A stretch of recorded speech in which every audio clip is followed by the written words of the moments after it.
I'm in the envious position of doing every single day exactly what I would do if I was getting paid nothing. And I get paid enough. So, I mean, how lucky am I? You know, I should really be on my knees in gratitude every morning for being able to live this life. And I feel that kind of gratitude every day. We are committed to becoming abundant, to being abundant, not becoming, because that would imply it hadn't happened yet. So we are committed to being abundant. And to do that, we're going to identify what we're really passionate about. And the fact is, it actually is easy to know what you're passionate about. It's going to be right there. It's just, there's very likely to be unconscious filters, unconscious cultural filters that are telling you, you know, that will never work, or you could never do that. You know, all the reasons why we settle for less than our true passion. You know, all the reasons that my mind were telling me, you know, this is the greatest gift my own teacher gave me, was that he was an example of someone who devoted his whole life to spirituality. It would never have occurred to me that you could do that. And, you know, unless you were going to be a monk or a priest, which I was kind of interested in at the time. But besides in that traditional context, it never occurred to me that this was a life you could live. And if it doesn't occur to you, you won't see it, because it doesn't exist as a possibility. So the first thing we have to do when we're thinking about our passions is really let go of all the kind of cultural constraints that tell you what's possible and what's not possible, and what you can do and what you cannot do, because you have to let all that go and then see what you're passionate about. When anything's possible and you haven't ruled out whole swaths of things as impossible, what is it that's left?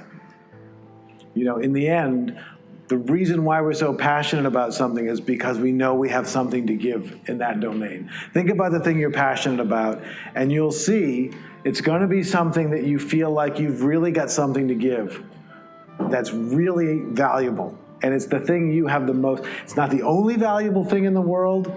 It's not the most valuable thing, more valuable than anybody else's, but it's the thing you have most to give.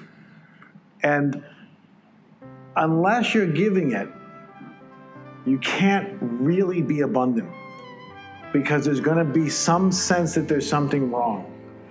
So it's the way you really come to a place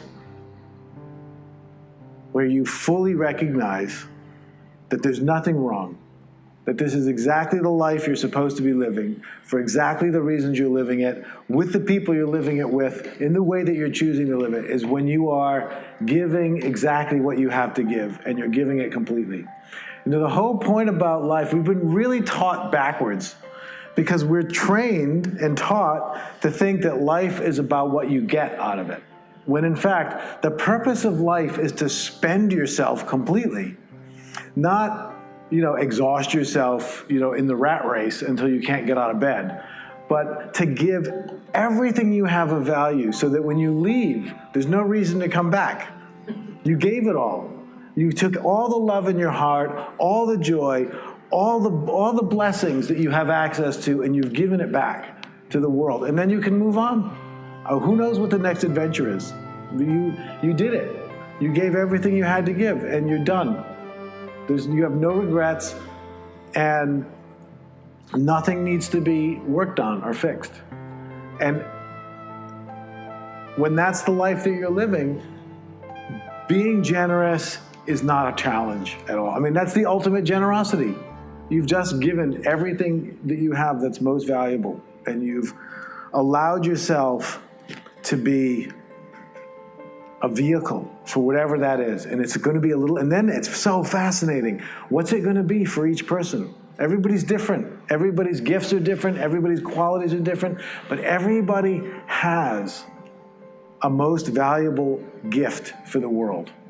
And your gift might be totally different than that person's gift. It's irrelevant. What's relevant is that it's your gift to give.